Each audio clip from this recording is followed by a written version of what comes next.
ଆଠମଲ୍ଲିକ ଉପଖଣ୍ଡର ବିଭିନ୍ନ ଶୈବପୀଠରେ ଜାଗର ଯାତ୍ରା ପାଳିତ।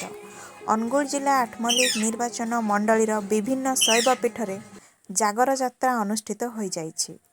ମା ଭଉଣୀ ଶିବ ଭକ୍ତମାନେ ସକାଳୁ ଉଠି ସ୍ନାନ କରି ପ୍ରଭୁ ଭୋଳାନାଥଙ୍କ ଭୋଗ ଧରି ମନ୍ଦିର ଯାଇ ପ୍ରଭୁ ଶିବଙ୍କୁ ଦର୍ଶନ କରିଥିଲେ ଓ ସନ୍ଧ୍ୟାରେ ମନ୍ଦିର ଯାଇ ନିର୍ଜଳା ଉପବାସ ରହି ରାତ୍ରି ଉଜାଗର ରହି ଜାଗର ଯାତ୍ରା କରିଥିଲେ। ଏହିପରି ଆଠମଲ୍ଲିକର ଉଷ୍ଣ ପ୍ରସରବଣ, ଦେଉଳଝରି ବାବା ସିଦ୍ଧେଶ୍ୱର, ତେନ୍ତୁଳି ପଥର ବାବା, ଆଖଣ୍ଡଳମଣି, ଖମାରର ବାବା ସ୍ୱପ୍ନେଶ୍ୱର, ନାକ୍ଚିର ବାବା ସ୍ୱପ୍ନେଶ୍ୱର, ଠାକୁରଗଡ଼, ବାମୁର, କୃତିବାସପୁର, ଗାଁ ବଇଣ୍ଡା, ଘନପୁର, ରଣିଆକଟା, ଝାରବଇଣ୍ଡା, ବାସୁଦେବପୁର, ଚିନ୍ତାମଣିପୁର, ବନ୍ଧଗାଁ, ପୁରୁଷମାଳ ଏମିତି ବିଭିନ୍ନ ଶୈବପୀଠରେ ବହୁ ଧୁମଧାମରେ ଜାଗର ଯାତ୍ରା ପାଳିତ ହୋଇଯାଇଅଛି। ଅନୁଗୁଳ ଜିଲ୍ଲାରୁ ସ୍ୱତନ୍ତ୍ର ପ୍ରତିନିଧି ଗୋବିନ୍ଦ ଚନ୍ଦ୍ର ନାୟକଙ୍କ ସହ ଆଠମଲ୍ଲିକରୁ ସୁମନ ବଡ଼ମାଳି ଓ କିଶୋରନଗର ବ୍ଲକରୁ ସୁବାସ ନାୟକଙ୍କ ରିପୋର୍ଟ। News Odisha TV.